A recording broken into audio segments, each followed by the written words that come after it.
ఇలాంటి కమెంట్స్ తోటే ఎలక్షన్స్ టైంలో లబ్ధి పొందేటోళ్ళు ఎక్కువ అయిపోయినారు. ఎందుకంటే అసెంబ్లీ ఇదే మాటలు చెప్పి కాంగ్రెస్ లబ్ధి పొందింది. సో పార్లమెంట్ ఎలక్షన్స్ అప్పుడు ఇదే మాటలు చెప్పి వీళ్ళకి లబ్ధి పొంది. నిజంగా వీళ్ళు అధికారంలో ఉంటే వీళ్ళని టార్గెట్ చేయాలి బీఆర్ఎస్ ని, కానీ అధికారంలో లేకపోయినా ప్రతిపక్షంలో ఉన్నా వీళ్ళని టార్గెట్ చేయడానికి రీజన్స్ ఏంటి? ఎందుకంటే ఆల్రెడీ కేటీఆర్ మీద కేసులు పెట్టి అట్లా ఇట్లా అనేసి తిప్పిండ్రు చేసిరు.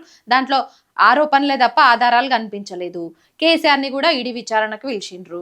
సో ఈ రకంగా స్ట్రాటజీస్ యూజ్ చేసే కంటే వాళ్ళకు ఉన్నటువంటి వాళ్ళు ఇచ్చినటువంటి భరోసాలో హామీలో ఫుల్ ఫ్లెడ్జ్ గా అంటే కంప్లీట్ చేసి ఉంటే గ్రౌండ్ లెవెల్లో ఇవన్నీ ఉండే కదా సార్. ఇవే విషయాలు ఎందుకు తెర మీదకి వచ్చి మళ్ళీ ఈ సర్పంచ్ ఎలక్షన్స్ లో ఎవరు లబ్ధి పొందడానికి కాదు. ఇప్పుడు రాజకీయాలు చేయాలంటే ఇవన్నీ కావన్నా, ఇవన్నీ ఏం అవసరం లేదు. ఒక గుడిజాలు, ఒక్క గుడిజాలు. అంతకంటే ఇప్పుడు అక్కడ కూలగొట్టే ప్రయత్నం చేస్తున్న గుడి ఉంది కదా జూబ్లీస్, దానికంటే ముందు ఆంజనేయ గుడి కూలగొట్టిండ్రు. దాని మీద ఎందుకు పోయి మాట్లాడారు వీళ్ళు? అంతకుముందు ఇక్కడ ముత్యాలమ్మ టెంపుల్ అయింది, దాన్ని ఎందుకు వదిలేసిన మళ్ళీ మధ్యలో వారం రోజులకే?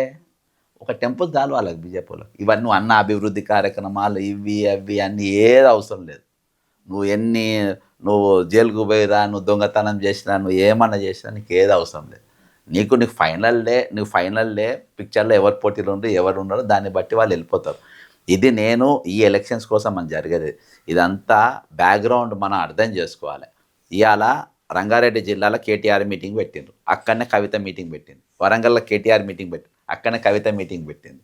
అదే టైంలో మన సీఎం రమేష్ స్టేట్మెంట్ ఇస్తారు. ఈ అన్ని సబ్జెక్టు మధ్యలో తోడలేక రేవంత్ రెడ్డి మాట్లాడతారు. సార్ ఇదే మాట కల్వకుంట్ల కవిత కూడా మాట్లాడింది.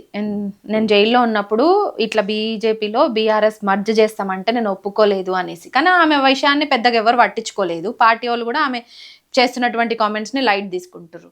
కానీ ఎంపీ రమేష్ మాట్లాడినటువంటి మాటల్ని ఇప్పుడు ఎందుకు హాట్ టాపిక్గా మారింది, ఎందుకు చర్చనీయాంశంగా సెట్ చేస్తున్నారు? పక్క రాష్ట్రమోడు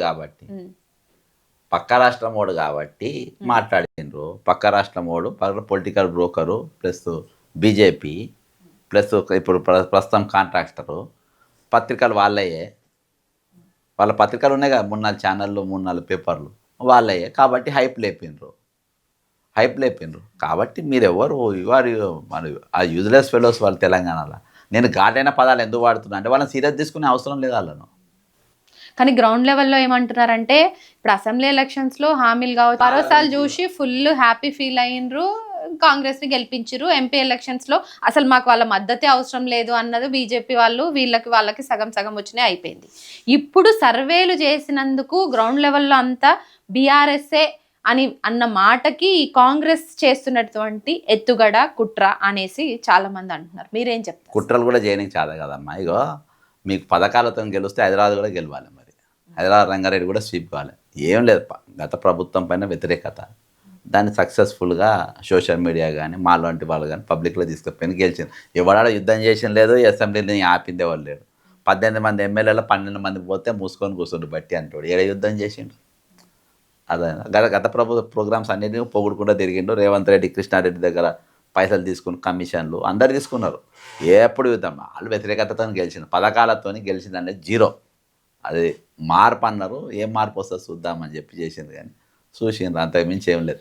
ఇవాళ పథకాలు ఇవన్నిటికంటే ఎక్కువ రాజకీయాలకు ఇంపార్టెన్స్ ఇస్తుండ్రు, ఈక్వేషన్స్ కోసం ఎక్కువ చేస్తుండ్రు. కానీ పబ్లిక్ ఈక్వేషన్స్లో ఈ ట్రాప్లలో ఎక్కడి పడే పరిస్థితి లేదు. ఒకటి రేవంత్ రెడ్డిని చూస్తుండ్రు, గవర్నెన్స్ చూస్తారు. రేపు దాన్ని బట్టి జడ్జ్మెంట్ ఉంటుంది. ఎందుకు సంవత్సరం 8 నెలలనే కాంగ్రెస్ ప్రభుత్వం మీద ఇంత వ్యతిరేకత ఎందుకు వచ్చిందంటారు గ్రౌండ్ లెవెల్లో? మీరు చెప్పండి. వ్యతిరేకత అని అంటే ఇప్పుడు నేను చేస్తా అని చెప్పేసి నిన్న ఒక పోలీస్ ఆయన చెప్తుండే చార్జీలు, నేను చేస్తా అనే చేయలే కాబట్టి వ్యతిరేకత వచ్చింది. వాళ్ళు ఊహించుకున్న గవర్నెన్స్ వాళ్ళకి దక్కలేదు కాబట్టి, ఆయన స్టేచర్ను ఆయన్నే ముఖ్యమంత్రి పడేసుకుంది కాబట్టి ఇదైపోయింది. ఆయన కేవలం ఎక్కువ శాతం వ్యతిరేకత రానికి ఆయన లాంగ్వేజే. పథకాలు అనేది ఎవ్వరు కూడా లాస్ట్కి ఎలక్షన్ సంవత్సరం ముందే అమలు చేస్తారు. కానీ పథకాలు పక్కన పోయి ఆకాశాన్ని పోయి తీసుకురావాలి. నా పథకాలు ఇవన్నీ ఇవ్వాలంటే, తులం బంగారం ఇవన్నీ ఇవ్వాలంటే అవి కుదరని పనులు. ఇవాళ కేవలమైన లాంగ్వేజ్తోని అందరినీ దూరం చేసుకుంటా ఈరోజు ఆంధ్రలో తీసుకొచ్చి పెత్తనం చేస్తుంటా కొన్ని జీర్ణించుకోలేని విషయాలు జరుగుతున్నాయి. అందుకనే ఈరోజు వ్యతిరేకత. అంతేగాని ఈరోజు పథకాలు దీనికి దానికి అవి చూస్తున్నారు కానీ చాలా తక్కువ.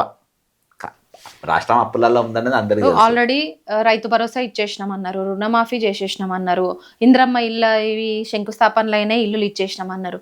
గిన్ని గ్రౌండ్ లెవెల్లో చేస్తున్నటువంటి వీళ్ళకి కాంగ్రెస్ పార్టీకి, బీజేపీకి అయితే నాకు తెలిసి గ్రామాలలో ఎక్కువగా పెద్దగా సుముఖత చూయించరు పబ్లిక్ బీజేపీకి వేయడానికి. కానీ కాంగ్రెస్ పార్టీకి బీజేపీకే కొంత వార్ నడుస్తుంది కాబట్టి ఈ సీఎం రమేష్ లాంటి వ్యక్తిని ఇప్పుడు తెర మీదకి తీసుకొచ్చి మళ్ళీ ఒక స్టంట్ చేస్తున్నారు అని. అంత లేదు, అంత స్టంట్ లేదు, అంత ఇది లేదు, అంత ఇది కూడా లేదు. అక్కడ ఇంటర్నల్ పాలిటిక్స్లో కేటీఆర్ను ఎలిమినేట్ చేయాలి. కేటీఆర్ ఏంటంటే ఆయన క్యారెక్టర్ డ్యామేజ్ చేయాలి. ఈయన దింపింది అందుకు కవిత ఎమర్జ్ కావాలి. దీని వెనుక ఉన్నది కుట్ర అది. మీకు ఇదివరకు కూడా రేవంత్ రెడ్డి నా తర్వాత ముఖ్యమంత్రి కవిత అవుతుంది కానీ కేటీఆర్ గానే కాదన్నాడు. మీరు చూడండి కదా స్టేట్. ఇది ఓ ముఠా ఇది. దీన్ని అడికోర్ ఇన్ఫ్రాస్ట్రక్చర్ అంటారు. సౌత్ గ్రూప్ అని కూడా అంటారు దీన్ని. లిక్కర్ దందా నడిపింది కూడా ఢిల్లీలో వీళ్ళే. కాబట్టి మన ఆ కోణం ఆలోచించాలి. ఈ పథకాలు ఇవి అవి ఎలక్షన్ల ముందు జనం నడితే ఎవరికొకరు కోటేస్తారు, అందరు కలిసి మళ్ళీ పంచుకుంటారు. ఏమవుతుంది?